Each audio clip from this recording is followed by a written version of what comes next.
Bienvenue dans French Baratin avec Sybille.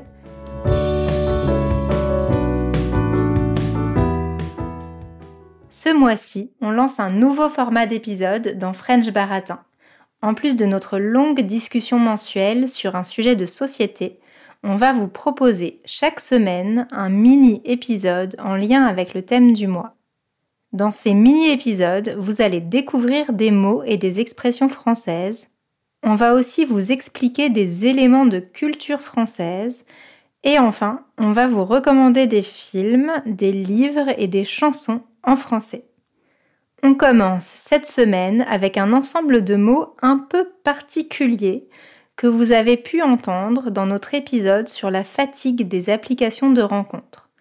Mathieu nous a raconté qu'il passait des heures à swiper sur Tinder, parfois sans être liké. Alfred n'a pas trop matché avec cette application. Et quand Camille y a rencontré un homme, elle est venue au rendez-vous avec une amie pour montrer qu'il y avait quelqu'un qui checkait. Il y a comme ça beaucoup de mots anglais qu'on utilise dans nos discussions en français. Ça arrive souvent quand on veut parler de sujets techniques pour lesquels les mots ont d'abord été inventés en anglais ou pour lesquels il n'y a pas de mots aussi précis en français. Le match, par exemple, vient de l'univers des applications de rencontres qui ont été développées en anglais.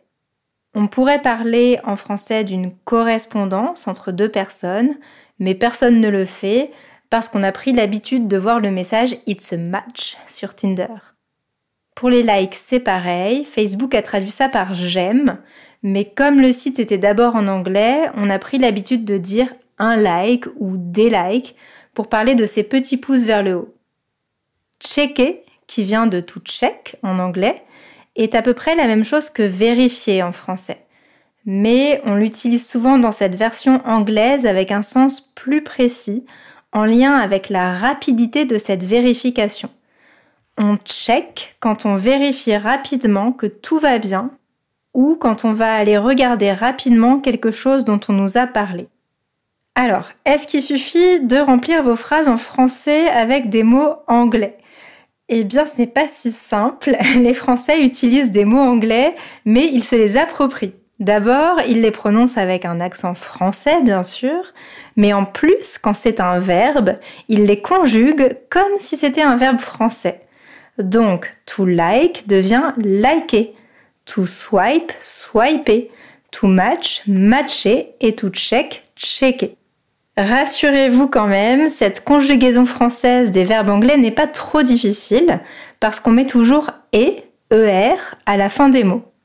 Autrement dit, tous ces nouveaux verbes franco-anglais sont des verbes du premier groupe. Vous pouvez donc les conjuguer tout simplement comme le verbe parler ou le verbe marcher. Je like, tu like, il ou elle like, nous likons, vous likez, il ou elle like avec ENT à la fin si vous l'écrivez. Et ça marche pour tous les temps. Si vous avez par exemple arrêté les applis de rencontre mais que vous racontez votre expérience passée, vous pourrez dire « je swipais et on a matché ». C'est tout pour aujourd'hui. J'espère que ce premier mini-épisode vous a plu et si vous venez de nous découvrir, n'hésitez pas à aller checker nos épisodes précédents. À bientôt dans French Baratin!